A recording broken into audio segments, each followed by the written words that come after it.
Joining me now from Athens is the former Greek Minister of National Economy and Finance, Dr. Yannis Papantoniou. He was the main architect of the country's economic reforms in the late 1990s that led to the introduction of the euro to Greece. In the studio, I have Dr. Alexander Mirtchev, head of a Washington-based consultancy that deals mainly with economic growth, industrial expansion and restructuring issues. With Dr. Mirtchev is economist Mark Weisbrot, who is co-director of the Center for Economic and Policy Research. It is a US-based think tank that promotes debate on important economic issues. Welcome to the show, gentlemen. Thank you. Thank you. Minister, let me start with you. This is Minister Yannis Papantoniou in Athens.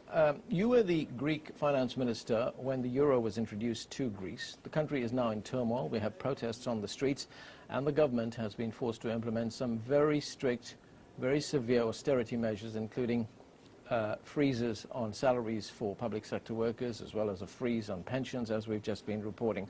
How did Greece arrive at this situation? Well, Greece made a very great effort to accede to the Eurozone in the 90s, and may I remind you that the public deficit was 12% of GDP in 93.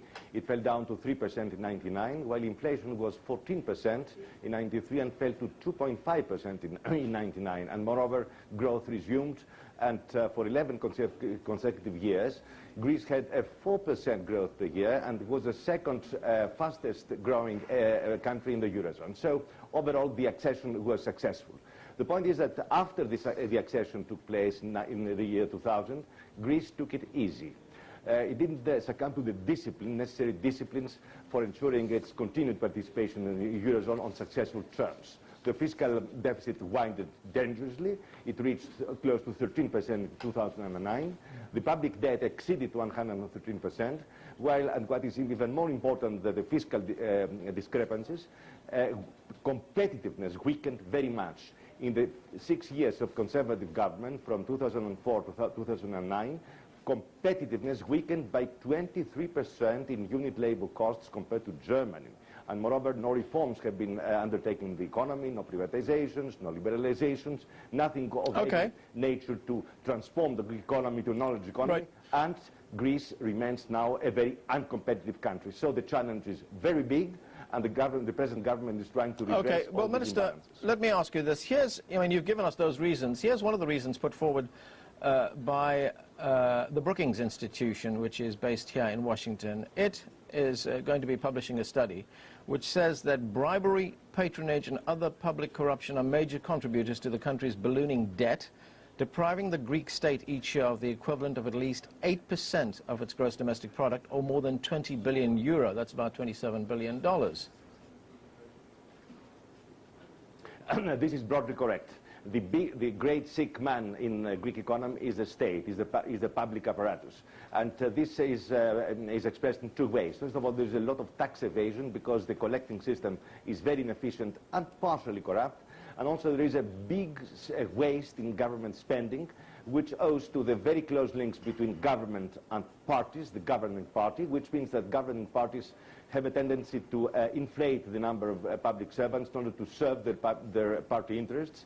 And moreover, there is a lot of debt and waste in various public corporations. Of course, these are chronic problems which have been inflated or deflated according to who governs Greece. In our time, when Greece acceded to the Eurozone, both these problems were very severely curtailed. Tax evasion was combated, and also waste and party recruitments were limited to a very low level. Okay. Unfortunately, however, as I said, after the accession, things changed, and these problems have swollen again to the extent that Greece is now out of control in terms of both the public sector and competitiveness. Dr. Mirtchev, looking at those conditions that these countries have to meet, what is the future for the euro? Are we going to see some countries now breaking away and adopting their own currencies? There are a number of speculations in this direction, but I don't see for now any way that this would happen in the near future. Simply, even the way that the intervention took place, and I would fully agree with the remarks that has been made, is signifying the political nature of the project rather than the simply economical nature of the project. In that respect, the most important is not what has been given, the most important how. And here we have first the speed, the boldness, and I would further set the decisiveness of the European leadership. In that respect, I don't think that the euro is in danger. But on the other hand, and I would like to clarify further, we are going most probably to see a new model of relations in the European Union that is currently emerging. It's unsustainable, like for Greece, what has been said about the public sector. It's important. But hardly this whole arrangement that has been worked so nice in the course of the last 10 years is sustainable in the long run. So at the end of the day, we are going to see a new way of restructuring even the debt. But most importantly, the financial system that has brought to this, probably unified in a way fiscal policy, probably a set of measures that would really try to go to the core of the issues. Would you see any kind of overall devaluation? No. At the moment, I believe it's going to fluctuate pretty nervously together with the markets.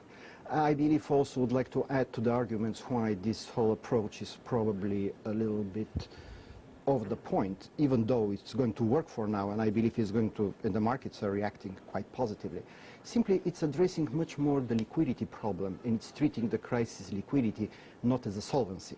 At the end of the day, we are going to hit the wall of the solvency issues that are going to underline the success of the whole project. Most probably, we're going to see a transformation of the euro, and it's going to be jittery, it's going to be up and down, but at the end of the day, would like to reiterate, it's a political project to a large extent, so to the extent that we have a political will of the leadership of the European Union, in particular Germany and France, we are going to see a pretty smooth sail. Okay, let's go back to Athens, to Minister Papantoniou there. Yes.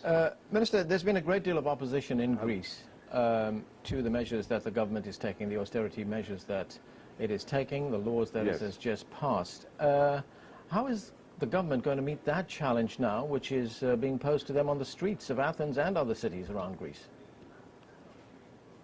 Well, austerity is always a very costly thing in political and social terms.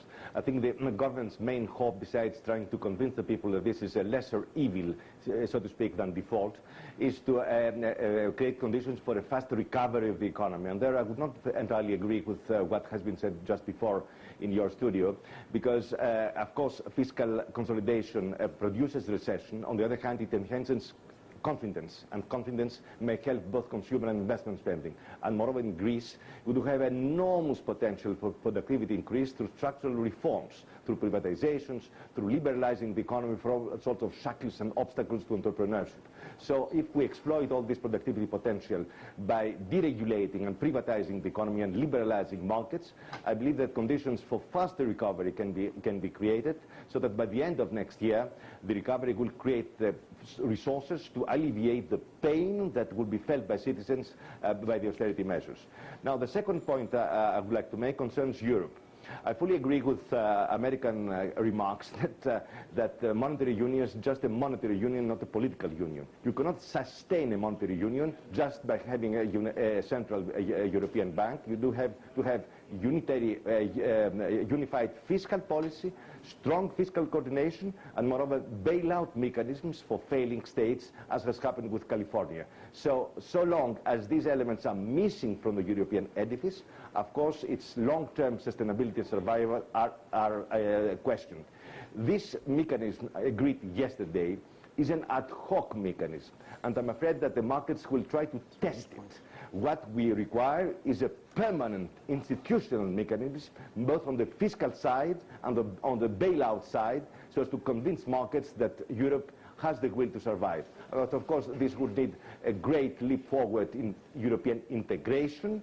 As you know, there are many voices in that, differing voices, so there will be a very big struggle in the months and years ahead as to what extent the Eurozone can evolve into a fully fledged economic and political union. If it does, it will survive. If it doesn't, of course, it will face the danger of dissolution or breakup.